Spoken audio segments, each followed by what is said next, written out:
have this fun Santa still life that we can paint, and we're going to learn the nuances of trying to get these details in the pottery just in shading and work on our pine right here. So we'll get started right now. So I'm using my woodland set. There's a couple of extras in here. One is a red from the classic set and hibiscus from the tropical set. You don't necessarily need those, so I'll walk you through this. You've got your own paints at home, so let's get started. We want to really have some kind of a neutral, sort of warm gray in order to create this pottery. I can mix these two together or just use the gray by itself.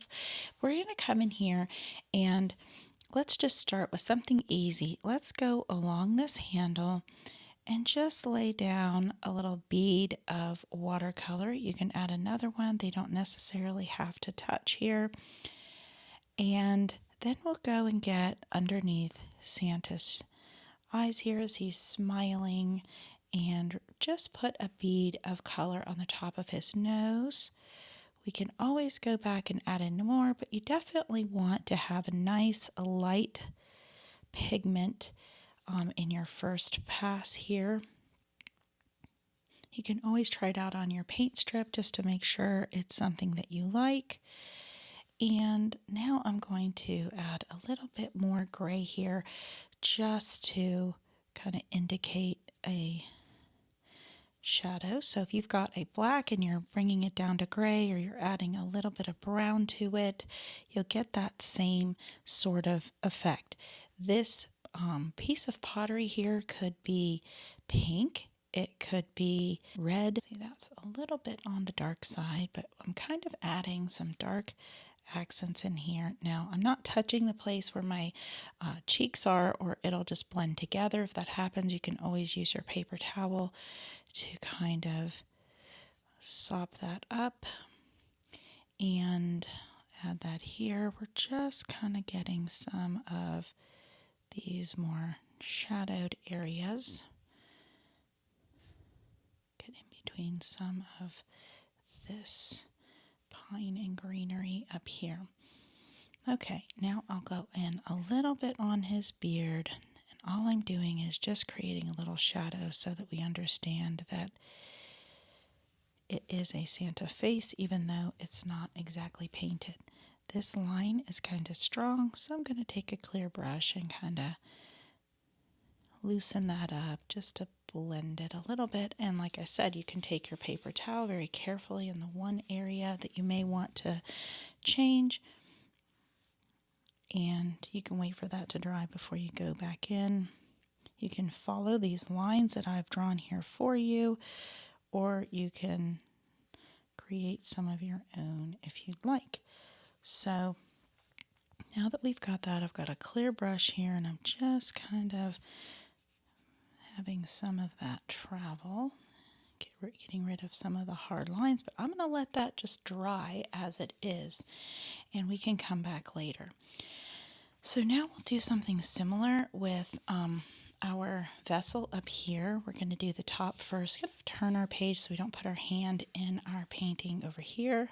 You can start over here if you'd like, if that makes you feel a little more comfortable to get the idea and get the pigment ratio before you start in on your Santa. And if you completely mess up, you can just bring it to one tone, let it dry, and then add a little bit of a darker gray, just as we did there. So instead of being white and gray, it would be gray and darker gray if you're using that as your base color. The photo I used as a reference for this had more of a tan pottery. I liked how it looked. It was very simplistic. So just come in here and put this line in as well. And I'll just be careful here. This is in the shaded area, but just kind of fill some of that in along the side of this picture here. And we'll do the same thing for this one. I think I'm going to make it look a little bit more like it's a bright white. So I only want to add a few gray shadows in here as though it's white pottery with shadow instead of a warm off-white pottery like the others. You can do that with your Santa as well, so it may be helpful for you to start over here first and just decide for kind of your star of the show over here, Mr. Claus. I was working with metallic earlier, so I feel like there's some of that in my brush still, which can be fun for this painting. Okay. So now that we've got those, I'm going to let that dry before we start in on our pine. So I'm going to create kind of a gold color out of this palette. It's a yellow and the sand ridge and maybe a dab of this bear. But you can create a yellow brown kind of color. You can test it out over here and decide how brassy or how bronzy you want your bells to be. They could also be red or green.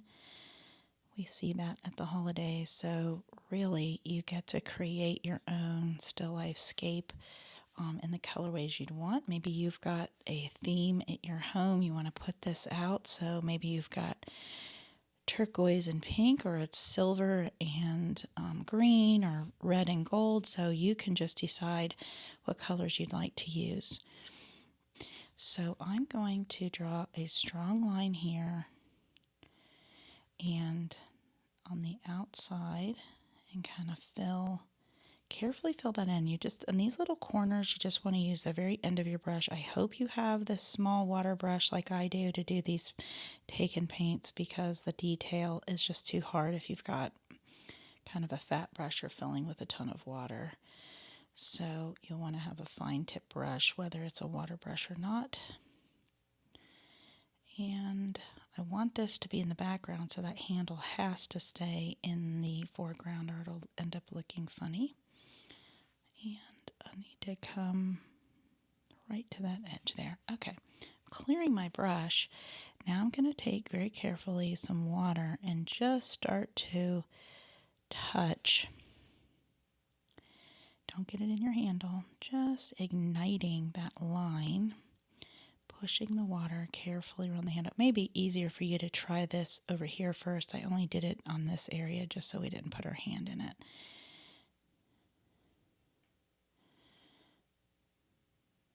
Especially if you're new to watercolor, you may really want to do it over here first. It'll be easier.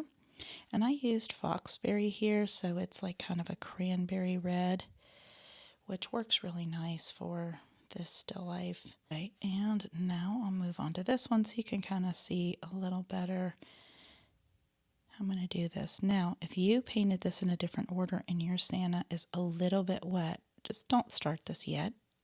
It'll bleed into it, and then you'll definitely be making a pink or red Santa because it will go all over the place. So I want to make sure that this line is strong enough with pigment. Get that detail in there carefully with the very, very tip of my brush. Doesn't have to be perfectionistic, and of course you could wait for that to dry and put something else here, but I really liked the idea of having, in the photograph, had this kind of ombre look to it, and I thought it looked fantastic. You see how it did that? It just kind of ignited. I'm pulling my brush away a little bit to kind of clear some of the pigment away. And I've got a little mess up there, so I could either let that go or I can clear my brush very, very well and just either blend that in or very carefully stamp a very clean paper towel there and pull that away. Okay. So while we're waiting for that to dry, we will work on some of our greenery. I'm going to create a green. I like for pine to be more of a hunter green. This one is already a little bit blue, probably made for pine, and I'm adding a little cavern, a little bit more yellow to it to deepen it. And then I'll try it out over here. Just has to be a deeper green or it really looks we don't want that Christmas green in a way because it's just too bright. I'll add a little bit of brown into this just to make sure it's nice and deep. You see, like that huntery kind of green. So depending on where you're starting, if it's more blue or more yellow in your green, you're going to have to mix a little brown or blue or yellow into it and then test it out to see how you do. Okay, so my bell should be dry. Now I'm just going to follow the stem and very loosely make little markings for the pine. You'll note, especially if you've got this brush, you've got this nice fine tip at the end, so it's best to have the tip facing and out and pulling toward yourself because it'll get a nice crisp line. And I'll show you, I can turn this around, don't put my hand in my painting. And all I'm doing is kind of just touching that brush very, very lightly. And it'll look better than doing it the other way because the brush gets fatter as it goes down.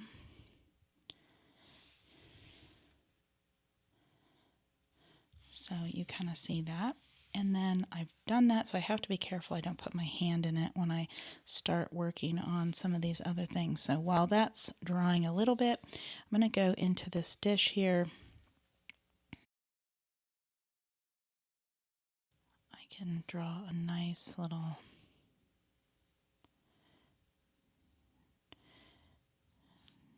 jiggly line here. Very, very carefully. You can try that. The less you push down, the smaller the line will be. You can try that out on your scrap piece of paper that either came with your take and paint or you've got some pages in the back of your Christmas book to practice those things. Try out some colors.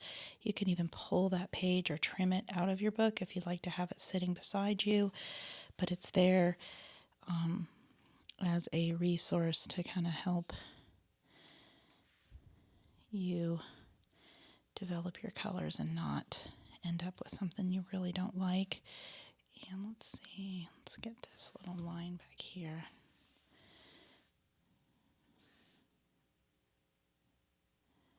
Adding some dots to kind of add in this little lacy tablecloth here. Now I did get my hand into the corner here, so I'm just going to dab that back. Now that I've worked on that, I'm going to start right here and do my pine this direction. So if you're not sure what is a candy cane and what is the pine, if you go over it, it'll be fine. Nobody will know the difference. If you couldn't tell looking close up, no one else will know. But you can look at the reference and just make sure you're painting the right thing. I drew these, and sometimes I get confused of what my lines were supposed to be.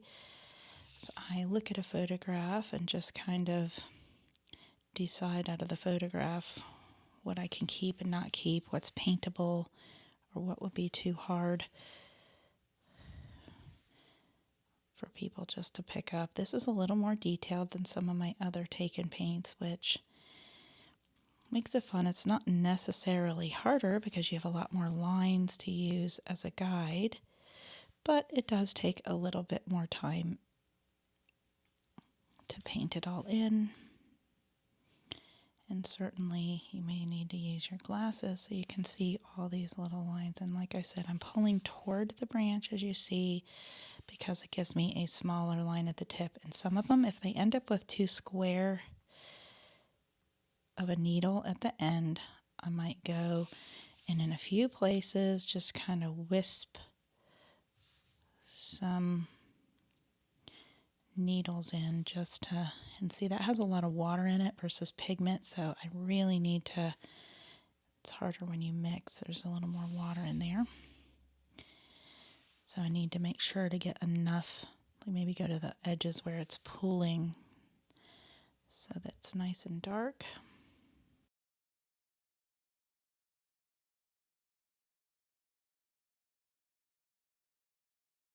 We'll stop here and say there are some pine cones in here, so if it's easier for you to see by putting the pine cones in first, then you can wipe off your brush. And the way I did the pine cones is I just kind of followed these. The way I drew them was sort of in these layers, and I think even in the setup it had like a white, almost like frost on it, as if it had a little bit of snow. You know, they spray the pine cones for a floral arrangement here. Now that pine cone is kind of behind the green, so we may put a little green on top of that. Of course, you can see through it anyway. So, here's another. I knew there was a little baby one down in here. And you can even add two if you want. That one's kind of a long pine cone, but... And then you can go ahead and do your green and try not to touch those. Okay, so I'm going to go back to doing quick video here.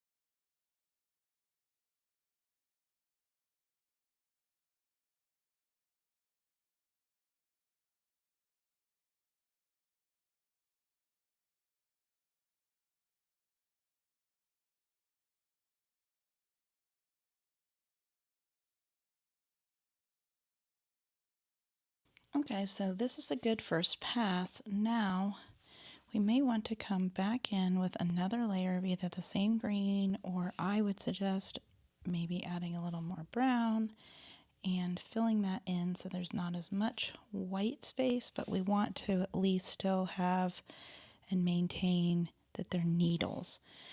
So you don't want to overwork it too much. You can see I'm just adding a little bit. I'm not redoing the whole thing, just adding another layer. And really it's kind of creating more of a shadow, filling in the gaps. And in reality, this whole thing would be filled up with pine in here. So I'm taking just a little bit of light and kind of light green and sort of with water and sort of filling that in so that there's not as much of that. And now that I've created this darker color, I will do the same thing over here. And to kind of keep putting in different layers. And if you want to do, if the green is dry, if you want to just in your pine cone close in a little bit of these gaps so it's not quite as white, you can even just clear your brush off and just blend some of the paint that's already there together so it has a light and dark look to it. Otherwise, if you just do all brown, it'll kind of look like a blob, which is okay too from a distance. That's sort of what it looks like, giving a variety of colors. So we've pretty much worked on everything here. You can add in some details like in your bulb if you want to come around the line and kind of reestablish that. We blended it, mist right up to the edge there. Oh, we've got this gold here at the top of our ornament, or silver depending on what scape you're doing. And then we've got our candy canes. I was kind of waiting until they this dried a little bit more, but let's go. I'm gonna just kind of take very neutral color, very light, almost non-existent, kind of put that back in here, whatever that is, the back of the counter of the kitchen. And this bulb, by the way, I think is turned the opposite direction, so this is not showing in the picture. And then now, unless you've got a different red, I've got an add-on here. You can just use this Foxberry again, and be sure to, I'm going to start here since I just painted in that area there. Looks wet. Same with if you went over your pine. You may want to do that after you get everything painted in. red will really kind of, as we saw over here, kind of go everywhere. And I'm going right out of my box because it will be wet, and when it causes like a bead of water, when I take it from here, one, it is less pigmented, and also it's going to be more watery and harder to control. This one's a little tricky because of the angle of the candy cane. It's a little foreshortened there, so it may be hard to kind of tell what's what. And I'm trying to pick stripes that are kind of opposite so that they don't just blend straight across together. But it might not be able to be avoided in some places, and I'm just trailing my brush along. And if you want to define these, you can also, after it's dry, just go back over it with like a pencil or a pen. Shade and shadow if you want, but this is gorgeous and is fun to just pop into a frame.